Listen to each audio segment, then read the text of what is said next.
Dicen que la historia de México no se escribió con tinta, sino con pólvora y plomo. Un país dividido entre la elegancia afrancesada de los palacios y el polvo asfixiante de la mina. Pero entre ambos mundos surgió un lenguaje común, el sonido del cerrojo de un fusil. Hoy no vamos a hablar de fechas aburridas. Hoy vamos a sentir el peso del metal en las manos de un campesino que nunca había tenido nada, hasta que tuvo un arma. Desde el legendario 30-30 hasta la ingeniería que asombró al mundo. Estas son las herramientas que derrocaron una dictadura y parieron un nuevo siglo. Estas son las armas de la revolución. Antes de entrar de lleno en esta historia, suscríbete si te gusta descubrir los momentos más intensos y decisivos de la historia de México, porque aquí cada video revela una parte clave de nuestra historia.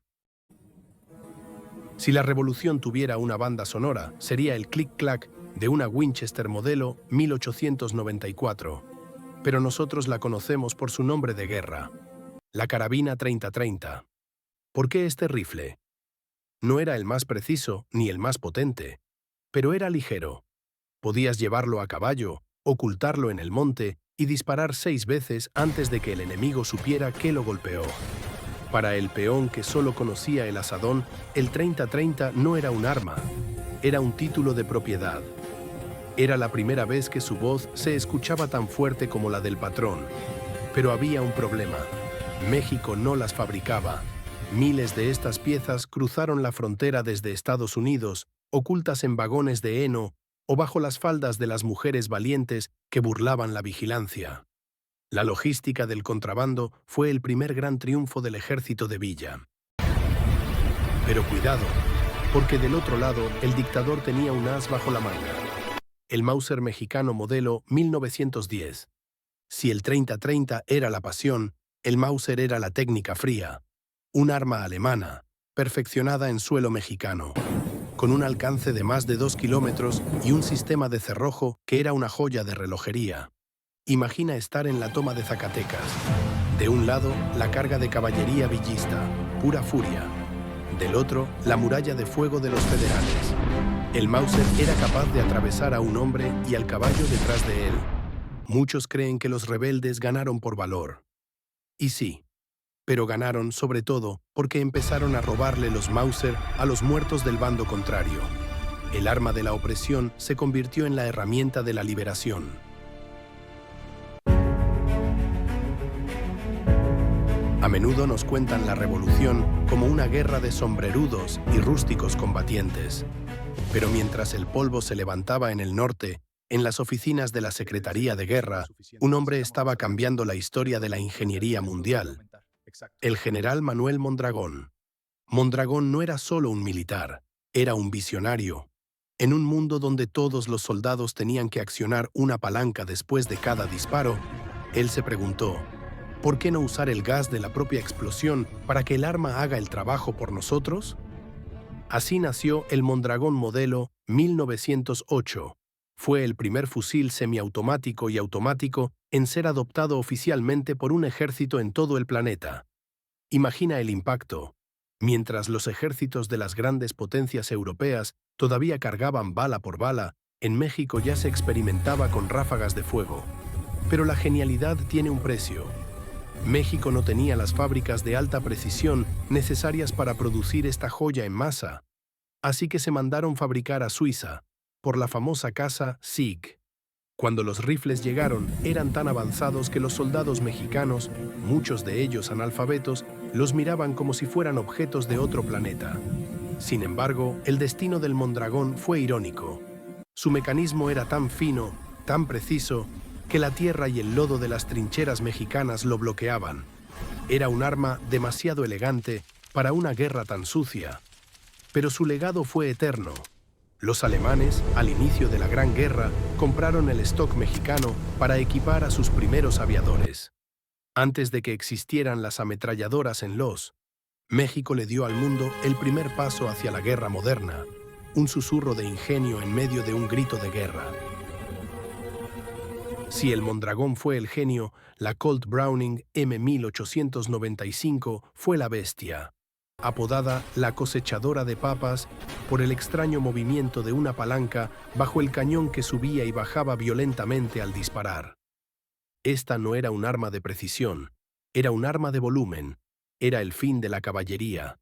Imagina por un momento que eres un dorado de Villa. Has ganado 100 batallas.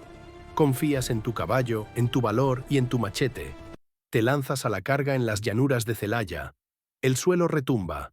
Crees que eres invencible. Y de pronto, ese sonido.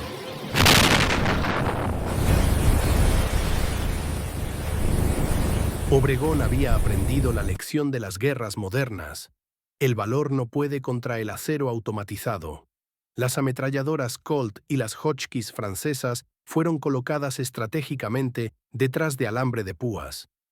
En un solo día, la mejor caballería del mundo fue despedazada. Aquí la narrativa de la revolución cambió. Ya no se trataba de quién tenía más hombres, sino de quién tenía más máquinas. El general Obregón, frío y calculador, utilizó estas armas para convertir el campo de batalla en una fábrica de carne. Fue el momento en que la revolución dejó de ser una gesta romántica para convertirse en una tragedia industrial.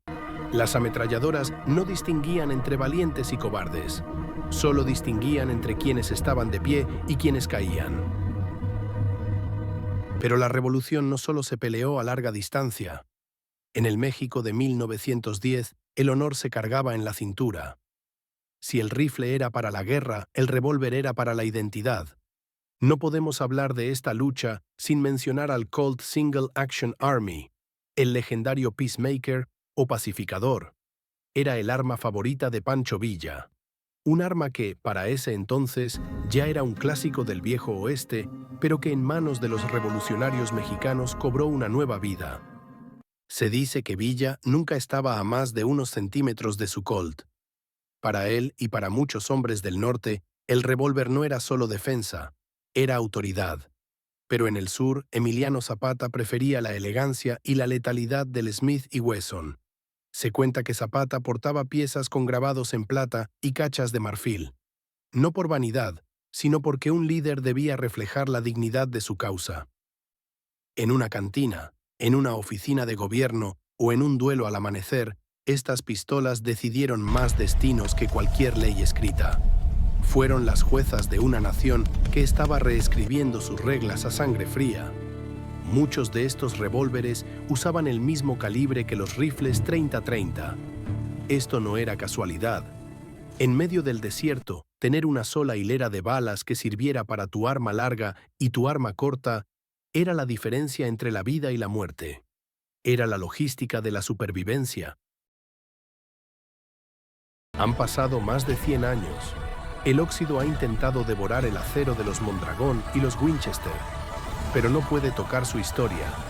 Estas armas no ganaron la guerra por ser las mejores del mundo, sino por estar en las manos de quienes no tenían nada más que perder. La revolución fue el choque de un México que quería ser moderno y un México que exigía ser justo. Y en medio de ese choque, estas herramientas de destrucción terminaron construyendo nuestra identidad. Hoy, México ya no se define por el calibre de sus balas, sino por la fuerza de su memoria. Pero nunca olvidemos que cada libertad que gozamos hoy comenzó con el estruendo de un fusil en el silencio de la noche.